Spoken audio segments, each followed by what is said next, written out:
With the college football coaching carousel in full swing, one of the people that's expected to be on the move may be Coach Prime. You are Locked On Buffs, your daily podcast on the Colorado Buffaloes. Part of the Locked On Podcast Network, your team every day.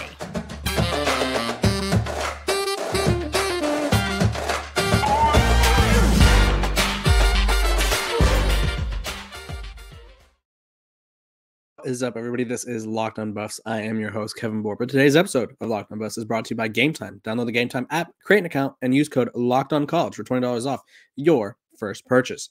Today's episode, we are talking about the coaching carousel. It is spinning, it's flying around. Texas A&M, they didn't get it started because obviously Michigan State and Northwestern both had their issues that led to them dismissing their coaches. But Texas A&M is their first team, I guess, if you will, to fire their coach for football-related reasons, we'll say. But with that being said, Jimbo Fisher is out at Texas A&M. They owe him $76-ish million over the next few years, and they just decided that their program was not headed in the right direction. There was a lot of hopes and kind of false dreams, I guess, that he would be the guy to get them over the hump, because Texas A&M has been a perennial good program. Like over the past decade or so, they've been good. They're a consistent 8 to 10 wins at best, and they just are. They are what they are. You know, they were never competing with Alabama. They were never competing with LSU. Even in their own state, they were never viewed as the bigger brand than Texas. And so they decided to move on. They feel that there's someone else out there that could lead them to glory, and whether that person is Coach Prime is, I guess we'll find out. I talked about it yesterday, though, and let me add some clarification. Coach Prime is being tossed around as a candidate. Now, it makes sense in the sense that, one, he would attract all of the talent. Recruits would be flocking to Texas A&M at a rate that even when they had the number one class where they were just dishing out NIL bags, it'd be at a rate higher than that. They would have all of the attention of college football. Everyone would be dialed into their games. And when the SEC adding brands like Texas and Oklahoma, they would probably assert themselves as one of the more popular programs in the conference. Because right now, I would say, in terms of popularity or relevance, they're probably 6 or 7 in the conference. Because I would say Alabama, Georgia, LSU, Florida. Who else? And then Texas and Oklahoma. So they're probably 6th, 7th most relevant in the country right now. Without Texas and Oklahoma, they're the 5th relevant. They're most in their own conference. So they just are a program that views themselves as more important than I think that they've been establishing themselves to be, which I saw this cool tweet, or not really cool tweet, a funny tweet, if you will, that Jimbo Fisher, his whole reputation was built off 3 years or 2 years with Jameis Winston. And I think, I don't want to say that that's true, but there may be some truth to that statement. But regardless, this is about Coach Prime. So Coach Prime brings in attention, brings in recruits. He would make Texas A&M super relevant. And obviously, it'd be easy to recruit players to Texas. There's the state of Texas. I mean, Texas A&M. It'd be easy to recruit players there. And then obviously he'd have all the resources. It would just be the biggest challenge for him, I think, would be the overall aspect of game management and coaching. Because I feel like we've seen some game management issues, some clock management, and some decision-making issues that's kind of plagued Coach Prime. And he said his team's learning how to win. I think he's learning how to coach at the highest level, how to play this chess match in between the lines or from the sidelines that other coaches are constantly playing, that maybe they weren't playing when he was at Jackson State, or maybe his roster is just so good at Jackson State, coaches didn't really have the opportunity to do so. But in the midst of all of this coaching movement, Colorado lost a commitment from 2025 wide receiver Winston Watkins Jr. So he talked to rivals, and I confirmed with John Garcia Jr., my former co-host and recruiting analyst for Rivals now. We talked about it. And this is what he told to Rivals, not John in particular, but me and John were talking about this. He says, I didn't want to limit the opportunities I already have, because when you're committed, some schools try to not talk to you. I have a lot of schools I want to make sure I'm still good with them, because I don't know if Prime will still be there when I get there. And they're obviously being Colorado. And so he also went on to say that he's not going to commit to another school until signing day of next year. So I think this has caused a lot of ruckus, because I think there's a lot of people who, I don't know if Coach Prime's the right, if this Texas A&M job came up 2 or 3 years from now, after, say, he wins the Big 12 or leads Colorado to a 10-win season or whatever it may be, then I could see this being the job for him. But right now, I don't know if it's a job for him because I think he's still got a lot of growing and learning to do. Also, there's a transfer aspect. Travis Hunter, Shedeur Sanders, obviously, he has the whole team that he cares about, but he cares about his son. Travis Hunter looks up to him like a father figure, I would say, or a mentor, if you will. I wouldn't say father figure. He looks up to him like a mentor. He wants to be Coach Prime. He's talked about how inspiring Coach Prime is to him at all times. And so if he were to leave, Coach Prime, that is, those two would have to graduate by May to transfer again, because obviously they have the two transfer rule. NCAA is much harsher on it. They could apply for a waiver, probably would get rejected. We've seen a lot of these waivers get rejected over the past year or so, Tyler Brown, for instance. And so does Coach Prime, does he value being at Texas A&M and getting paid a lot of money more than coaching his son and Travis Hunter, or sons and Travis Hunter? Shiloh, I didn't bring him up because he could leave. He's a graduate student and could go elsewhere if he wanted to. But for Shiloh, that would be he'd be at South Carolina, Jackson State, Colorado. That would be his fourth school. Does he want to put his kids through that? I don't know. I would say no, probably. I think he kind of prides himself on being with his sons. I think there's a little fatherly aspect to it of like, we may never get to all be together in life like this much, like they are right now, ever again. Because I think obviously Shedeur is going to go to the NFL. Shiloh is going to test out the NFL, and there's not going to be many opportunities where adults are all together with their family. I think we could all relate to that. How often are you guys with your parents or whatever, maybe if you move away or something? So I think there's that aspect. But for Winston Watkins to say this, I think there's a few things to note. Winston Watkins is a 2025 receiver commit, or recruit, if you will. And obviously he's saying that he doesn't think Coach Prime will be there by the time he gets there. So that's after next season, essentially. So for the 2025 season, he doesn't think that he will be there. And if Coach Prime were to leave Colorado, I think the most likely time would be after his sons leave. I think that would probably be the only thing keeping him there at Colorado. Obviously his daughter's at Colorado, but she could transfer as well. She could graduate and transfer by that time. And so I think that would be the time I'd be most concerned about if I were a Colorado fan, but we'll get there when we get there. But for Winston Watkins to say that, it kind of shows that either one, other coaches are kind of, I won't say dirting recruiting, because every team does this. Every team is like, you don't want to go there because he's going to leave for the NFL. Like USC, that's probably the recruiting pitch that other schools have to recruits for USC. You don't want to go there. Lincoln Riley is going to go to the NFL with Caleb Williams. For Coach Prime, it's probably, you don't want to go to Colorado because he's going to leave there after his sons leave. And so that kind of seems like the vibe that Winston Watkins has. And so that's interesting to think about, because I feel like that's a realistic possibility. Who knows? Maybe the Miami or Florida job opens up by then and Coach Prime eyes it or wants to return to his home state. Or the other angle from this is Winston Watkins, like I said, 2025 commit, or 2025 former commit. And it's not uncommon for guys to commit that early and then decommit. So if you look at the top 10 players from the class of 2025, there are currently 3 that are committed. One's committed to Alabama, the other one's committed to LSU, and the other one's committed to Georgia. The rest of them are uncommitted. If you look at the top 20, there are only 3 more. So 6 out of the top 20 players are committed, and then 7, 8, and 8 out of the top 30 are committed. So recruits committing very early and then decommitting is common. It's a commonality in college football, college sports. It's a long time to hold on to a decision. That'd be like, I assume Winston Watkins is probably 16, 17. Think of your 16, 17-year-old self and be like, okay, I'm going to make a decision right now, and I'm going to stick to that for the next 2 years or 3 years.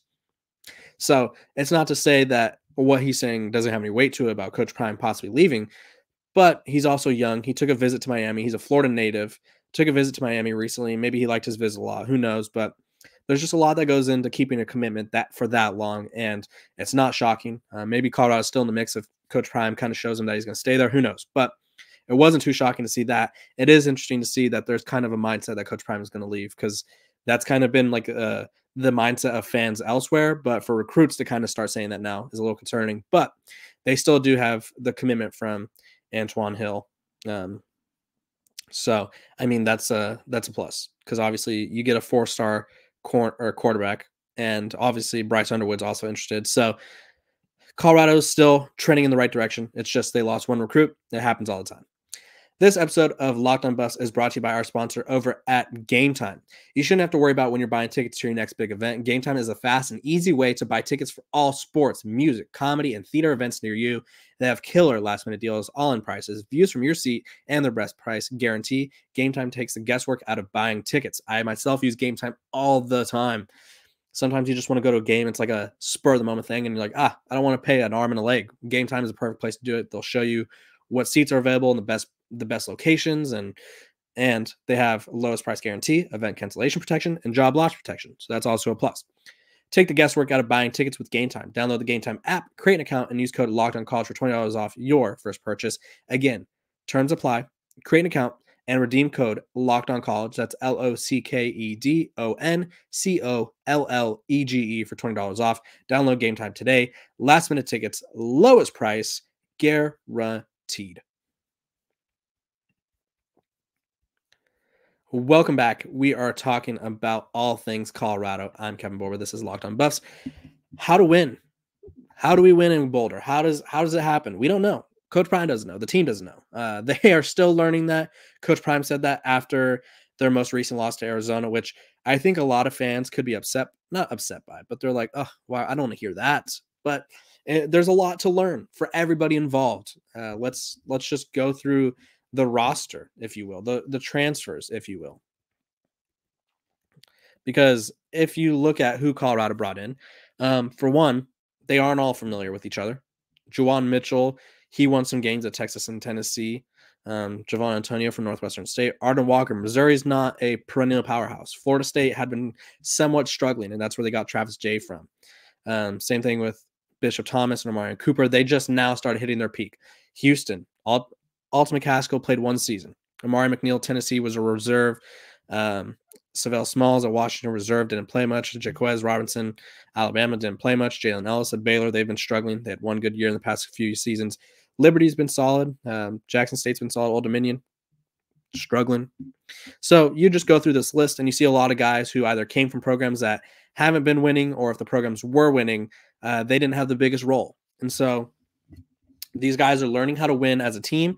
They're learning how to be on a part of a winning team. I think that's something that's one thing to be on Alabama as a reserve or a guy that only plays on, like, say, special teams or whatever. And then there's one thing to be like a key contributor for Colorado and who's trying to win. And you went from, okay, I have two guys ahead of me. I'm going to play every once in a while. They're going to do all the hard work. Not that this is like anyone's mindset, but they're going to do the hard work. I'm going to come in and get a little action here or there. And that's going to be my experience. Now it's like, okay, I'm the guy. I need to step up. And so there's a lot to talk about there. Coach Prime had this quote after the game. He said, I apologize to the fan base. They've been supporting the heck out of us. We're so close, but yet so far, is what I told the team. We truly don't know how to win yet. It's not from lack of effort or coaching from the staff. We just can't get over the hump. Another game right there. Seemed like we were the better team and just couldn't get it down. We haven't even been here a year, but we're right there. And I think he's right. I think that Arizona game was winnable. I think the Stanford game should have been a win for Colorado. And so you flip that right now and they're 6-4 rather than 4-6. And so those two games are already like they're 6-4. They're making a bowl game, and then possibly 7 wins going against Washington State. And then say maybe that USC game, they get off to a better start and pull off the upset there. And then they're 8-4 or they're 7-4 trying to be 8-4 with the last 2 games remaining. But this team has a lot to learn. I think, like I said earlier, Coach Prime has a lot of game management stuff to learn. I think there's a lot more to coaching college football than people realize. So there's just kind of there's a learning curve for everyone involved, Coach Prime included, the team included. I don't think it's a discouraging thing to say that we're learning how to win, because I think a lot of fans are like taking this like, oh my gosh, he doesn't know what he's doing. No, it's not that. It's just he has a program that's in year 1. They're rebuilding. They have a lot to learn as a team, as a unit, as a family, as whatever. There's just a lot to learn. All these guys are new. Xavier Weaver, in his senior day speech in the locker room, said, I've only known you guys for a couple months, but I love you guys. Like, they've literally only been together since August for the most part. So it has now been August, October, November, September, August, month. How could I do that? So it's been like 2.5 months basically. And this team has come together. They've won some games. They've had some big moments, and then they have some lost some games. And I think when you have this much parity and kind of change, and it just gets difficult to kind of have, I won't say structure, but there's just a lot of things going on and just a lot of things that prevent this team from winning this year. Also, college football season is here, and this season Locked On is kicking up our coverage with Locked On College Football Kickoff Live. Each Friday, Locked On will go live at 11 a.m. Eastern on every college YouTube channel. College Football Kickoff Live will cover playoff implications, the conference rivalry games, and go in-depth like only Locked On can, including insight and analysis from our stable of Locked On College hosts covering their team every day. Excuse me. Find Locked On College Football Kickoff Live every Friday at 11 a.m. on any Locked On College YouTube channel. You won't want to miss it. But yeah, back to they're learning how to win. I think if I had to give 3 keys, it would be more development in the trenches. The trenches have been the weakness. So let's call a spade a spade. 2, more coaching stability. Obviously, nobody plans to demote an offensive coordinator with 3 or 4 games. I think it's 4 games remaining. Nobody plans that, but they need to find some continuity within the staff. And I think obviously from what we were hearing, or kind of if you put 2 and 2 together, there were some problems or some clashing of the heads behind closed doors with how things were operating, which I mean, when you have that many head coaches or former head coaches working together, I could see how that works. And then 3, you just need more time together. And I don't think that's like an easy fix for Colorado. Like all the guys that return next year from this year's team, they will help this program find more success. It's just they weren't together for that long. And so there's a lot of things that they were overcoming. I think they had a great season, all things considered. I think regardless of what happens within these next 2 weeks, they had a great season. This team was projected to win 3 games. They won 4. So that's exceeding expectations, sure. The Pac-12 is at the strongest it's been maybe in my lifetime. And they competed fairly well against most of the teams. They competed against USC. They had Arizona, who's a top 25 team up against. The only game that I would say that they were not competitive in was the Oregon game. Excuse me. They had the Oregon game. They were blown out easily. The rest of them, Oregon State wasn't that close, but they had moments at the end. UCLA was a close game until it wasn't. So they were competitive in most all their games. And so this Colorado team has come a long way. They just have to continue to grow, develop, learn, get used to each other. This episode of Locked On Buffs is also brought to you by our sponsor over at Jace Medical. We spend a lot of time talking together, you and I. We get fired up together on wins and losses, who starts and who sits. I'm thankful for that connection that we have. I appreciate it. And today I want our chat to be a little more personal. I just learned that you can get a 1-year supply on ED medications. You realize what that means. Bring on extended travel. Bring on the next natural disaster or supply chain issue. You are covered, my friend. You don't have to worry about whether or not you can refill your generics for Cialis, Viagra, or Viata prescription. And this is possible because of our friends at Jace Medical. Go along right now at Jace Medical to receive your 12-month supply on your daily medication. Remember to use promo code LOCKEDON at checkout for a discount as well. A verified customer had this to say about Jace. I am thankful for this service. Supply chain issues caused me to cut pills in half to have it. I ordered most of my daily meds with a year's supply. I also ordered an antibiotic kit. I feel secure now. Prices are lower than local pharmacies. I highly recommend this for everyone. If you or someone you love would love to get some peace of mind by having a year's supply of any daily medicine, go to jacemedical.com to see if it is offered for you. Remember to use promo code LOCKEDON for $20 off your purchase. It's never a bad thing to be prepared. Okay, to conclude this episode, we're going to be talking a little bit about Washington State. I think this is a winnable game for Colorado. I think this is obviously out of their 2 remaining games. I think this is the most winnable game for Colorado. You look at this Washington State team. They started off the year strong. They had a lot of things. They had a chip on their shoulder. Nobody wanted them as a conference member. Nobody was believing in them that they were going to be able to stay relevant or whatever it may be. And where was their place in college football? Will they cancel the program? Stuff like that. All those talks were happening. Jake Dickert, their head coach, was like, we belong. And so they start off 4-0. They get ranked as high as 13 in the country. And then they've lost their last 6 games. So they and Colorado are in the exact same situation in the sense that they have to win out to make it to a bowl game. Unfortunately for Washington State, they have to beat a hungry Colorado team that's been so close. And they also have to beat Washington, who is a playoff contender. So it's not looking good for them. But nonetheless, I like how Colorado matches up with this team. I think Washington State's biggest weakness is teams that can air it out against them And obviously, Colorado, that's their calling card. They want to air it out. They want to heave the ball all over the field. And so I think Colorado could win this game. I think the hard part and the best part, Washington State doesn't run the ball. Their leading rusher has 210 yards, which as a team, they're a better rushing team than Colorado. But Dylan Edwards, for example, who Colorado has struggled to run the ball all year, is Colorado's leading rusher with 278 yards. So Washington State, not going to run the ball, not going to run the ball down your throats, which is a good thing for Colorado because they played Oregon State, who likes to run the ball, Arizona likes to run the ball, UCLA, who likes to run the ball, all in the past 3 weeks. And those teams, they ran the ball. UCLA, even despite not having the best numbers, they were getting 4.8 yards per carry. They still had 218 yards. Oregon State, they ran the ball at will, 195 yards. And then Arizona this past week ran for 207 yards. Washington State, probably not going to run the ball down in Colorado's throats, which is a good thing. So it's going to be a shootout. Comes down to Shedeur Sanders versus Cam Ward, which is ironic because I feel like Shedeur was constantly being compared to Cam Ward all year. Their numbers are quite similar, actually, which is kind of interesting. If you look at their stats, Shedeur has 3,144 passing yards.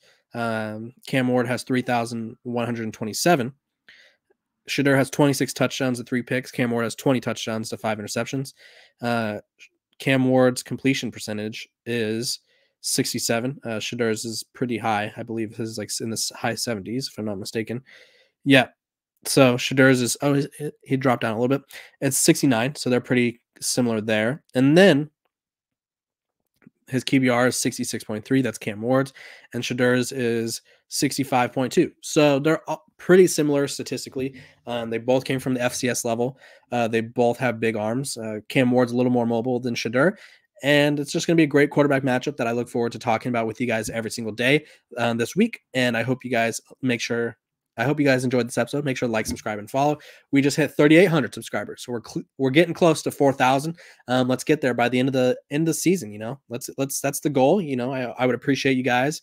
I appreciate all the support that you guys give me, and hope you guys have a great rest of your day. This has been another episode of Locked On Buffs. Make sure to like, subscribe, and follow. And I hope you guys have a great day.